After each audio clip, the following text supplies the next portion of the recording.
Hi, I'm excited to be here with you today.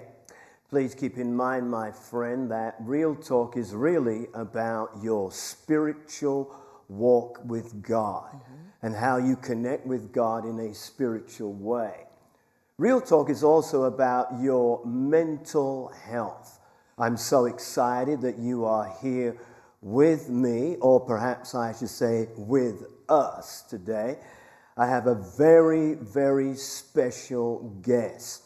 I'm asking you right now at this particular time, press the subscribe right there on your screen and share this word with somebody. And I believe that God will bless you. I have a very special guest with me here today, Dr. Tonya Phillips. And I'm excited to have you here with us on Real Talk. Tell me about your background. I am, first and foremost, thank you for the invite. Thank you for this space and time. My name is Dr. Tonya Phillips. I am a licensed mental health provider with almost 3 decades. Yes, I started when I was 5. But almost 3 decades in academia, clinical practice, as well as administrative practice with a focus on mental wellness and mental well-being. Here at church, I'm a member here, thank you, Pastor, and I facilitate the grief group, Beyond Grief.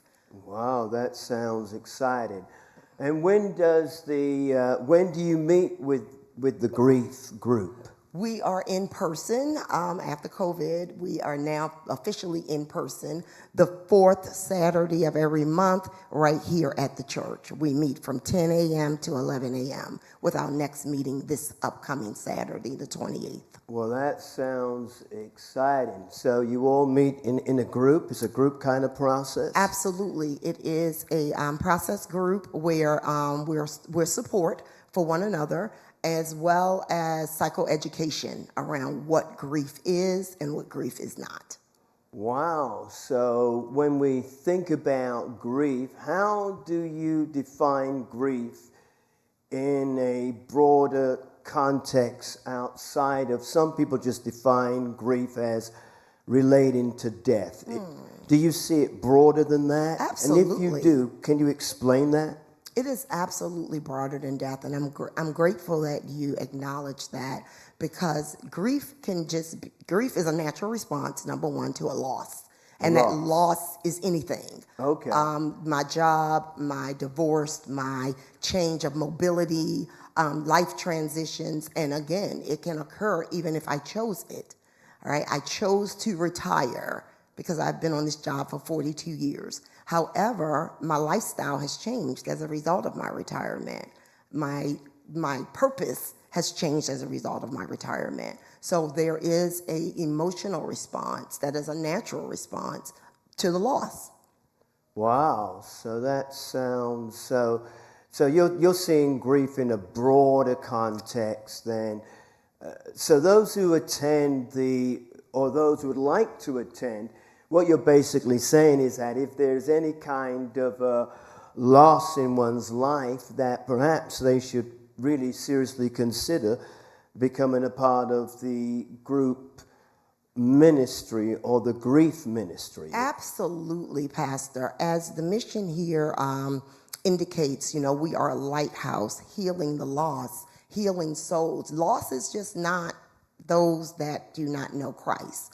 Grief is a loss experience, Sure and I is. relate grief to a traumatic experience, meaning every organ of our body feels when we take a loss. It's a hit to every organ. So as the body of Christ, I think it's essential that we hold space for that with a normalization that you're not less saved or you're not less in love with God or insane if you're feeling the experience of grief all throughout your body. So it is imperative, if you are a person experiencing loss or even supporting or living with someone with loss, the grief space that we hold here is just that support space to gather tools and instruments to help us cope and survive the day-to-day battle of living with grief. Wow, so the physical impact of grief, literally what you're saying touches the whole body, right? Muscles, that's what I'm hearing you saying. The immune system, the stressors. So grief can really do a job on somebody. Grief will do a job. It will do a job. It's not can. Grief will do a job on you. And the absolute secret about managing grief is the wounds are invisible, meaning people are just thinking like, I don't know why I'm so irritated, or I don't know why my stomach hurts, or I'm not certain why my head hurts, or why I don't feel like going to work anymore. Grief brings about a traumatic change to our psychological, our cognitive, our somatic, how we live, function, and exist changes when we take a loss. Wow. I guess it would be helpful if people would, if they had labels. But people don't wear labels. That's what I'm hearing you saying. But they can literally be going through the cycles or the stages of grief, and they're not even aware of it. We call that kind of complicated grief or disenfranchised grief, where, no one, and can I be honest here, Pastor? Please. Can my personality show here? Sure. If I decided to retire, all right, I've been on this job, I've been complaining about this job, I've decided I'm done, and then 2 months later I'm sad, one could easily assume, why are you so sad? You don't have to go to work anymore. You have this great life that you just get to sit home while the rest of us slave at work. It's not acknowledged by society that it's a loss. So if I am struggling with this decision I made, and I've used work, but that could be divorce, that could be change of relationship, it could be anything that I decided to change. But then societal standards say, hey, you decided. You have no right to be sad. What is wrong with you? There's disenfranchised grief because I can't grieve out loud. No one is coming to say, sorry for your loss, unless it's a death. So it's really important that we hold this space and we have these conversations, because without understanding, lack of knowledge does what? People will perish. People will perish. That's right. So I people think will perish. we yes. look at that sometimes in different contexts. Gotcha. So without that understanding and that space that says, hey, this is normal and it's okay to not be okay. I think, the pandemic taught us so much about changing our lens and that paradigm shift that's needed for survival with managing critical situations emotionally. Right. So what I'm hearing from you is that the level of investment, whether it's a job, whether it's a relationship, the level of investment will determine the level of grief that we feel. Absolutely. So if you invest a lot of your time, that's what I'm hearing you saying, into a relationship or into a loved one, and you've been with that person, or you've been on your job for 3 decades or however, when you step away from that, you're going to experience some level of grief in your life. Absolutely. Grief is the cost of love. Oh, it's the cost of love. I do not miss things that did not matter. Oh, so things that matter, if we are not careful, what you're saying, things that matter can literally become the catalyst that can bring about a sense of grief in our lives. Absolutely. My heart is broken by those things that were quality of life for me, those things that contributed to my understanding in that space that says, hey, this is normal and it's okay to not be okay.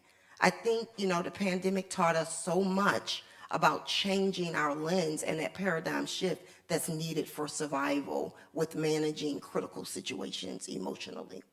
Right, so what I'm hearing from you is that the level of investment, whether it's a job, whether it's a relationship, the level of investment will determine the level of grief that we feel. Absolutely. So if you invest a lot of your time, that's what I'm hearing you saying, into a relationship or into a loved one, and you've been with that person or you've been on your job for 3 decades or however, when you step away from that, you're going to experience some level of grief in your life. Absolutely. Grief is the cost of love. Oh, it's the cost of love. I do not miss things that did not matter.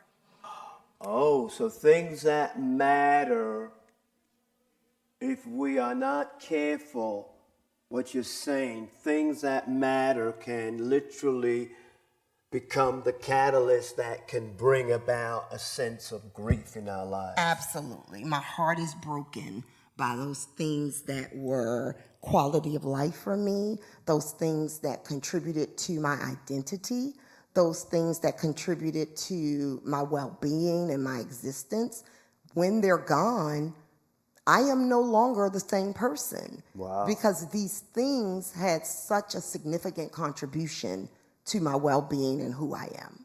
Gotcha. So what I'm also hearing you saying, and I got this question as it relates to grief, and it has to do with sleep. Can you elaborate on that? How does unresolved grief impact sleep patterns? You know what I mean? I definitely do. It has a significant impact because, again, my brain is my central operation center. Okay. So if my brain is overloaded with complex thoughts, complex big emotions, sadness, anger, fear, everything on the grief cycle, there is a chance that 2 things could happen: hyper or hypo. Okay. Hyper being too much sleep, right? Hypersomnolence, we call it, where people are just finding comfort under the cover. And the only thing they will do is sleep all day, right? Hyper is too low, right? I can't sleep. So this is where we see insomnia or avoidance of sleep. Oftentimes, because grief is a traumatic experience, people are sleeping and dreaming about the death of their loved one, how they were found, how this happened, or how I lost my job, or how I lost my marriage. There's often misplaced guilt around grief and loss. Did I do something? Could I have done something differently? Should I had, all types of cognitive distortions are rolling around in the frontal cortex. And if you have too much pressure, right, there's this thing, apply pressure. No. Do not apply pressure. Because what happens is the brain cannot rest and we disrupt our normal sleep cycles. Wow. So you're going deep now, Doc. I'm sorry. You're going deep. You go into the prefrontal cortex. So you're talking about the executive functioning part of the brain. Absolutely. How you do your daily tasks. Like, in order for me to get here, for us to be anywhere, this part of the brain, the frontal part, needs to work right. Absolutely. And if what I'm hearing you saying, that if it's not working right, then we can't function right. Well, we function, but we're irritable, angry, and not nice to be around. We can't concentrate, we can't focus, and we can't think at our baseline. Oh, so I can be in grief and I'm not aware of it, and other people are seeing me functioning, but I'm not functioning at my optimal level. Is that what you're saying? It's like the Thanksgiving collard greens at 4th of July. Ooh. Ooh. Ooh. They're still in that fridge, in that bowl, but everybody smells them except the person that put them there. Oh, okay. So are you talking about how does one recognize? Because how does one recognize, I don't want to get too heady here, but how does one recognize dysfunctional grief? What are some of the aspects of grief that's dysfunctional? I think one recognizes it by having accountable, honest, loving, kind people around them, right? The insight is not intrinsic in most cases, meaning I am lost in my loss. And the symptoms of that complex grief or that disenfranchised grief that we talked about is often manifested in anger, Okay. isolation, changes in my self-care routines, an inability to get along with others, Okay. a very pessimistic outlook on life, withdrawn, Yeah. and again, kind of disorganized in personality of who I once was. So I'm holding on to things. Perhaps I blame you. Pastor, if you had shown up sooner, my loved one would have still be here. Pastor, if Pastor Bair had come, and I'm just making things up. I'm not picking on you, Pastor, because you do come. No, I'm fine with that. I have experienced that kind of a thing. I've experienced that whereby, I went to the hospital and I went to visit somebody, and God. Sometimes they can't take their anger out on God because God is awesome and God is big and God is large and He's in charge. So I've had people take their anger out on me, and that's an interesting dynamic because how does one? I've seen it whereby people have been the grief. They have not gotten the grief out of their system. And sometimes they're angry with God. Can you speak to that? How does one, the God who is awesome and who's always there, yet sometimes people can be angry with God? We cover this. This is an entire segment in under 1 hour grief cycle group because we do cover the stages of grief. But that is a very normalized experience because, again, God is sovereign. God is powerful. Why would God take my mother? Or why would God take? So the questions of why is the natural cognitive response to I need answers. But I think it's really important, and I know this is, pressed for time, but it's really important to attend the grief group if you're someone that we've touched on anything that makes sense to you here, because we cover that. We talk about that and how to release that. And not, when I say release, I don't say let it go or get over it, right? Get over it is so abrupt and disrespectful to a grief process. What we suggest is processing that emotion. And oftentimes people need the support from grief group, prayer. I believe in two things can be true. I love the Lord with my whole heart, mind, and soul. However, I'm struggling to release all of these big, complex emotions. And that may require professional support. That may require a psychologist, a therapist, a psychiatrist, or whatever is needed so that these symptoms can be dealt with. So how do I get God? How do I get God to help me in your group? I'm grieving, and how would you help somebody who has lost a loved one, and they knock on the door, and they say, you know what, I want to be there 10 a.m. on the fourth Saturday of each month. How would you help somebody like that? I would say welcome to the table just as you are. So I can come just as I am? Just as you are. We are prepared to love on you, to support you, to cry with you, to laugh with you, to shout with you. Whatever emotion is existing, it is welcome at the table. Well, that's pretty awesome. So what you're saying is that we should not go through grief all by ourselves, but that we are a church and that we are a community, and as a result of that, we should connect with a group so that we can share, understand each other in a better way. Is that Absolutely. I live a philosophy of I am because we are. And what that means is together we are greater than we can ever be apart and individualized. So grief is such a complex, cunning, tricky, emotional, entire body experience. It's impossible to live in a vacuum and do it alone. Wow. So grief ministry is here and it's available at Christian Life Church. Absolutely. Open to all. Open to all.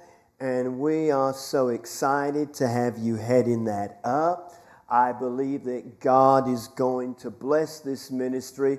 And if you are watching right now, and if you are looking for a place, a safe place where you can go and you can be a part of something and people who will help you with your grief, I would definitely recommend that you be here on Saturday, the fourth Saturday of each month.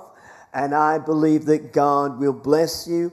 And Dr. Tonya will be here to share, and others will be here. And my friend, may God richly bless you. It's been a blessing having you here with me, with us on Real Talk today. Please press that screen and keep in mind that Real Talk, it's about your health. It's about your mental health, and it's about your spiritual walk with God. God bless you. Bye for now, Dr. Bair.